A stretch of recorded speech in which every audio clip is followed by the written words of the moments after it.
Hello dear students, welcome to English class. Today I am going to teach you about 7th standard 4th chapter, that is leg trap.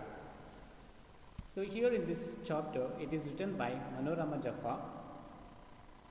In this chapter the author is going to tell you about a story of a boy called Dheera who has shown his braveness. Okay, so the title is like leg trap, ಅಂದರೆ leg ಅಂದರೆ ಕಾಲು, trap ಅಂದರೆ ಸಿಕ್ಕಾಕೊಳ್ತು ಅಂತ. So ಇದು ಯಾಕೆ ಈ ಥರ title ಇಟ್ಟಿದ್ದಾರೆ ಅಂತ ತಿಳ್ಕೊಬೇಕಂದ್ರೆ ನಾವು ಸ್ಟೋರಿಯನ್ನು ಓದಿದಾಗ ಇದು ಗೊತ್ತಾಗುತ್ತೆ ಯಾಕೆ ಈ ಥರ ಇಟ್ಟಿದ್ದಾರೆ ಅಂತ. Okay, so first para. Dheera was a shoeshine boy. He lost his father when he was very young and lived with his mother and sister. He was a hard-working boy. After school, he would sit near a cinema hall and polish shoes for a living. Dheera was a shoeshine boy. Dheera ಅಂತಕ್ಕಂಥವನು ಒಬ್ಬ shoe polish ಮಾಡ್ತಕ್ಕಂಥ ಹುಡುಗ. He lost his father when he was very young. ತಾನು ತುಂಬ ಚಿಕ್ಕ ವಯಸ್ಸಿನಲ್ಲಿದ್ದಾಗಲೇ ಅವನು ತನ್ನ ತಂದೆಯನ್ನು ಕಳ್ಕೊಂಡಿದ್ದ. And lived with his mother and sister. ತನ್ನ ತಾಯಿ ಮತ್ತು ಸಹೋದರಿಯೊಂದಿಗೆ ವಾಸವಾಗಿದ್ದ. He was a hard working boy. ಅವನು ತುಂಬ ಕಠಿಣ ಪರಿಶ್ರಮ ಹಾಕಿ ಕೆಲಸ ಮಾಡ್ತಕ್ಕಂಥ ಒಬ್ಬ ಹುಡುಗ ಆಗಿದ್ದ. ಆಫ್ಟರ್ ಸ್ಕೂಲ್, ತನ್ನ ಶಾಲೆ ಮುಗಿದ ನಂತರ, he would sit near a cinema hall. ಒಂದು ಚಿತ್ರಮಂದಿರದ ಹತ್ತಿರ ಹೋಗಿ ಕುಳಿತುಕೊಳ್ತಿದ್ದ. And polish shoes for a living. ತಾನು ತನ್ನ ಜೀವನೋಪಾಯಕ್ಕಾಗಿ ಶೂಸನ್ನು ಪಾಲಿಷ್ ಮಾಡಲಿಕ್ಕೆ ಅಂತ ಶಾಲೆಯ ಮುಗಿಸಿದ ನಂತರ ಅವನು ಒಂದು ಚಿತ್ರಮಂದಿರದ ಹತ್ತಿರ ಹೋಗಿ ಕೂತ್ಕೊಳ್ತಿದ್ದ. One day it was very hot. ಒಂದಿನ ತುಂಬ ಬಿಸಿಲಿತ್ತು. ಇಟ್ ವಾಸ್ ವೆರಿ ಹಾಟ್, ತುಂಬ ಬಿಸಿಲಿತ್ತು.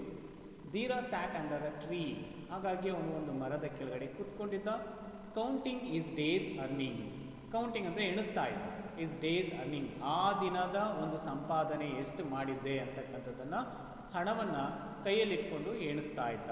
Counting his day's earnings. Earnings ಅಂದರೆ ಗಳಿಕೆ ಅಥವಾ ಸಂಪಾದನೆ ಮಾಡಿರ್ತಕ್ಕಂಥದ್ದು, ಆ ದಿನದ ಗಳಿಕೆ ಅಥವಾ ಆದಾಯ ಎಷ್ಟು ಬಂತು ಅಂತಕ್ಕಂಥದ್ದನ್ನು ಎಣಿಸ್ತಾ ಇದ್ದ. And humming a popular tune ಅಂದರೆ ಒಂದು ಯಾವುದೋ ಒಂದು ಜನಪ್ರಿಯ ರಾಗವನ್ನು ಅವನು ಮನನ ಮಾಡ್ಕೊಂಡು ಹೇಳ್ತಾ ಇದ್ದ. ನಾವು ಹೇಳ್ತೀವ ಶಿಲೆ ಹೊಡ್ಕೊಂಡು ಹೇಳ್ತೀವಲ್ವ, ಹಾಗೆ ಹಮ್ಮಿಂಗ್ ಅ ಪಾಪ್ಯುಲರ್ ಟ್ಯೂನ್, ಒಂದು ಜನಪ್ರಿಯ ರಾಗವನ್ನು ಅವನು ಹೇಳ್ಕೊಂಡು ಆ ದಿನದ ಒಂದು ಎಷ್ಟು ಅಮೌಂಟನ್ನು ಅವನು ಪಡ್ಕೊಂಡಿದ್ದ, ಗಳಿಸಿದ್ದ, ಅದನ್ನು ಎಣಿಸ್ತಾ ಕೂತ್ಕೊಂಡಿದ್ದ. When he overheard a passer by. ಈ ರೀತಿಯಾಗಿ ಕೂತ್ಕೊಂಡು ಆ ದಿನದ ಆದಾಯವನ್ನು ಎಣಿಸ್ಕೊಂಡು ಮರದ ಕೆಳಗೆ ಕೂತ್ಕೊಂಡು ಒಂದು ಜನಪ್ರಿಯ ರಾಗವನ್ನು, ಟ್ಯೂನನ್ನು ಹೇಳ್ಕೊಂಡು ಕೂತ್ಕೊಂಡಿರ್ಬೇಕಾದ್ರೆ ಸಡನ್ನಾಗಿ ಅವನು ಒಬ್ಬ ಪಾಸರ್ ಬೈ, ದಾರಿ ಹೋಕನನ್ನು ಕೇಳಿಸ್ಕೊಳ್ತಾನೆ. ದಾರಿ ಹೋಕ ಹೇಳ್ತಕ್ಕಂಥದ್ದನ್ನು ಕೇಳಿಸ್ಕೊಳ್ತಾನೆ. ಓವರ್ಹರ್ಡ್ ಅ ಪಾಸರ್ ಬೈ.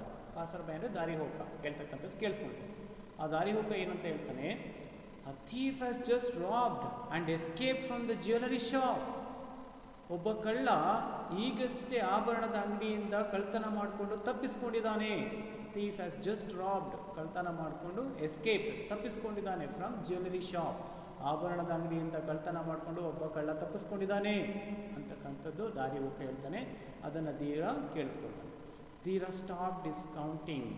ಆಗ ಧೀರ ಇದ್ದಕ್ಕಿದ್ದಾಗಿ ಎಣಿಸ್ತಕ್ಕಂಥದ್ದು, ಆ ದಿನದ ಗಳಿಕೆ ಎಣಿಸ್ತಾ ಇದ್ನಲ್ವ, ಅದನ್ನು ನಿಲ್ಲಿಸ್ತಾನೆ. He quickly put his money back in his pocket. ತಾನು ಎಣಿಸ್ತಕ್ಕಂಥ ದುಡ್ಡನ್ನು ಬೇಗ ತನ್ನ ಜೋಬಲ್ಲಿ ಹಾಕ್ಕೊಳ್ತಾನೆ. And asked the passer by. ಆಗ ದಾರಿ ಹೋಕ ಹೇಳ್ತಾನಲ್ವಾ, ಆ ಹೇಳಿರ್ತಕ್ಕಂಥ ದಾರಿ ಹೋಕನಿಗೆ ತುಂಬ ಕುತೂಹಲದಿಂದ ಹೋಗಿ ಕೇಳ್ತಾನೆ, ವೆನ್, ವೇರ್, ಯಾವಾಗ, ಎಲ್ಲಿ. ಆಗ ದಾರಿ ಹೋಕ ಹೇಳ್ತಾನೆ, ಜಸ್ಟ್ ನಾವ್ he stole a gold necklace and managed to run away. They say he has a beard. ಈಗಷ್ಟೇ he stole a gold necklace. ಅವನು ಗೋಲ್ಡ್ ನೆಕ್ಲೆಸನ್ನು ಕದ್ಕೊಂಡು ಹೋಗಿದ್ದಾನೆ. ಸ್ಟೋಲ್ ಅಂದರೆ ಕದಿಯುವುದು, ಸ್ಟೀಲ್ ಅಂತಕ್ಕಂಥದ್ದು ಪಾಸ್ಟ್ ಟೆನ್ಸ್ ಸ್ಟೋಲ್, ಕದ್ಕೊಂಡು ಹೋಗಿದ್ದಾನೆ. And manage to run away, ಓಡೋಗೋದಕ್ಕೆ ಪ್ರಯತ್ನಿಸ್ತಿದ್ದ. They say he has a beard. ಅವರೆಲ್ಲರೂ ಹೇಳ್ತಾ ಇದ್ದಾರೆ ಅವನಿಗೆ ಗಡ್ಡ ಇದೆಯಂತೆ, ದಾಡಿ ಇದೆಯಂತೆ. So saying the passer by went on his way. ಇಷ್ಟನ್ನು ಹೇಳಿಬಿಟ್ಟು ಆ ದಾರಿ ಹೋಗ ತನ್ನ ದಾರಿಯಲ್ಲಿ ಹೊರಟು ಹೋದ. Dheera was about to go towards the jewellery shop. ಇದನ್ನು ಕೇಳಿಸ್ಕೊಂಡಂಥ ಧೀರನಿಗೆ ತುಂಬ ಕುತೂಹಲ ಇತ್ತು. ಹಾಗಾಗಿ ಅದರ ಬಗ್ಗೆ ತಿಳ್ಕೊಳ್ಳೋಕ್ಕೆ about to go towards jewellery shop, ಆ ಜ್ಯುವೆಲರಿ ಶಾಪ್ ಕಡೆಗೆ ಹೋಗಬೇಕು ಅಂತ ಅಂದ್ಕೊಳ್ತಾನೆ. ಅಬೌಟ್ ಟು ಗೋ ಟುವರ್ಡ್ಸ್ ಕಡೆಗೆ ಜ್ಯುವೆಲರಿ ಶಾಪ್ ಹತ್ರ ಹೋಗಬೇಕು ಅಂದ್ಕೊಳ್ತಾನೆ. To find out more details. ಇನ್ನು ಹೆಚ್ಚಿನ ಅದರ ಬಗ್ಗೆ ವಿವರಗಳನ್ನು ತಿಳ್ಕೊಳ್ಳೋದಕ್ಕೆ ಇನ್ನೇನು ಆ ಜ್ಯುವೆಲರಿ ಶಾಪ್ ಹತ್ರ ಹೋಗಬೇಕು ಅಂದ್ಕೊಳ್ತಾನೆ. When a customer came to him ಅಂದ್ಕೊಂಡಿದ ತಕ್ಷಣ ಆಗಲೇ ಒಬ್ಬ ಗ್ರಾಹಕ, ಒಬ್ಬ ಗಿರಾಕಿ ಬರ್ತಾನೆ ಅವನ ಹತ್ರ. When a customer came to him, ಅವನ ಹತ್ರ ಒಬ್ಬ ಗಿರಾಕಿ ಬರ್ತಾನೆ ಶೂ ಪಾಲಿಷ್ ಮಾಡ್ಕೊಳ್ಳಿಕ್ಕೆ. Boy, polish my shoes nicely, there is no hurry. ಏ ಹುಡುಗ, ನೋಡು ನನ್ನ ಶೂಸನ್ನು ಪಾಲಿಷ್ ಮಾಡು, ತುಂಬ ನೀಟಾಗಿ ಮಾಡಬೇಕು, ಅವಸರ ಏನೂ ಇಲ್ಲ. ದೇರ್ ಇಸ್ ನೋ ಹರಿ, ಯಾವುದೇ ಅವಸರ ಇಲ್ಲ, ನಿಧಾನಕ್ಕೆ ನೀಟಾಗಿ ಚೆನ್ನಾಗಿ ಪಾಲಿಷನ್ನು ಮಾಡು ಅಂತ ಒಬ್ಬ ಗ್ರಾಹಕ ಬರ್ತಾನೆ. ಕಸ್ಟಮರ್ ಅಂದರೆ ಗ್ರಾಹಕ ಅಥವಾ ಗಿರಾಕಿ. ಹಿ ಸೆಡ್, ಆ ಗ್ರಾಹಕ ಹೇಳ್ದ. Looking at his wrist watch, ಅವನು ಹೇಳ್ತಾನೆ, ಹೇಳ್ಬೇಕಾದ್ರೆ ಅವನು ಏನು ಮಾಡ್ತಿರ್ತಾನೆ ಅಂದರೆ looking at his wrist watch, ತನ್ನ ಕೈ ಗಡಿಯಾರವನ್ನು ನೋಡಿಕೊಂಡು, ನೋಡಪ್ಪ ಹುಡುಗ, ಏನೂ ಅವಸರ ಇಲ್ಲ, ನಿಧಾನವಾಗಿ ಶೂಸನ್ನು ತುಂಬ ಚೆನ್ನಾಗಿ ಪಾಲಿಷ್ ಮಾಡು ಅಂತ ಬರ್ತಾನೆ ಆ ಕಸ್ಟಮರ್.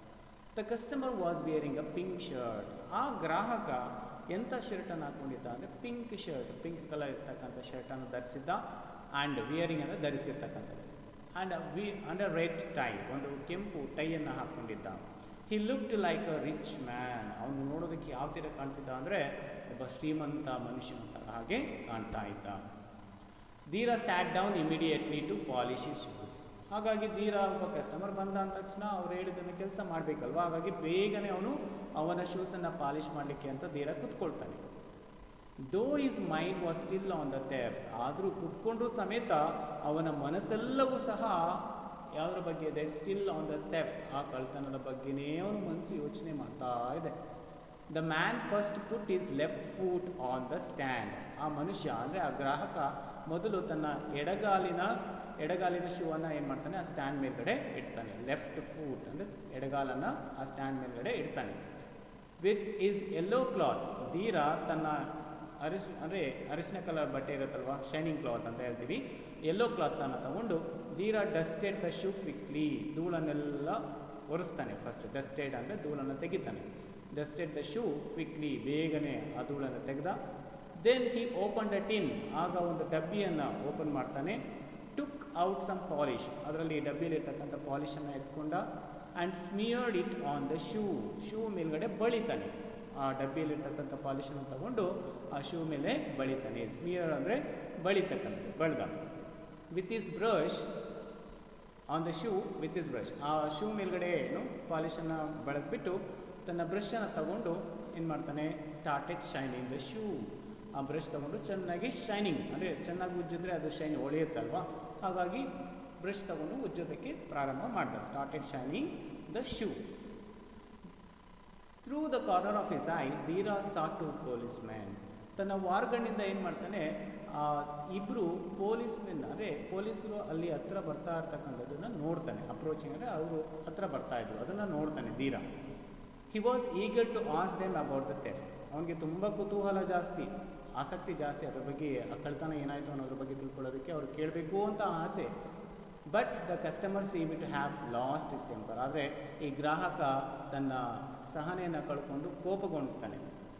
ಏನಂತ ಹೇಳ್ತಾನೆ ಆಗ, you silly boy, you are not doing your job well, ಏ ಹುಡುಗ ನೀನು ನಿನ್ನ ಕೆಲಸ ಸರಿಗೆ ಮಾಡ್ತಾನೆ ಇಲ್ವಲ್ಲೋ ಅಂತ ಹೇಳಿ he cried glancing quickly at the policeman, ಅವನು ಸಹ ಆ ಪೊಲೀಸರನ್ನು ನೋಡಿ ಈ ರೀತಿಯಾಗಿ ಹೇಳ್ತಾನೆ, ಯಾರು ಕಸ್ಟಮರ್, ಏ ಹುಡುಗ ನೀನೇನೋ ನಿನ್ನ ಕೆಲಸನೇ ಸರಿಗೆ ಮಾಡ್ತಾ ಇಲ್ವಲ್ಲ ನೀನು ಅಂತ ಹೇಳಿ ಬೈತಾನೆ.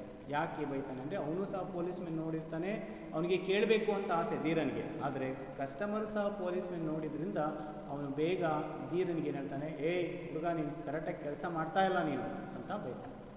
ಗ್ಲಾನ್ಸಿಂಗ್ ಅಂದರೆ ಅವ್ರ ಕಡೆ ನೋಡಿ, quickly at the policemen. Polish my shoes till the shine, ನೋಡು ಚೆನ್ನಾಗಿ ಪಾಲಿಷ್ ಮಾಡೋ, ಚೆನ್ನಾಗಿ ಹೊಳಿಬೇಕು ಶೂಸ್ ಎಲ್ಲ. There are still 5 more minutes for the show to be over, ಇನ್ನು 5 ನಿಮಿಷ ಅಷ್ಟೇ ಪ್ರದರ್ಶನ ಮುಗಿಯೋಕ್ಕಿರೋದು, ಬೇಗ ಬೇಗ ಮಾಡು ಅಂತ ಕಸ್ಟಮರು ಧೀರನಿಗೆ ಹೇಳ್ತಾನೆ. Okay dear students, I am going to stop this part because of the time crunch. So next part will be continued by tomorrow. Okay, thank you.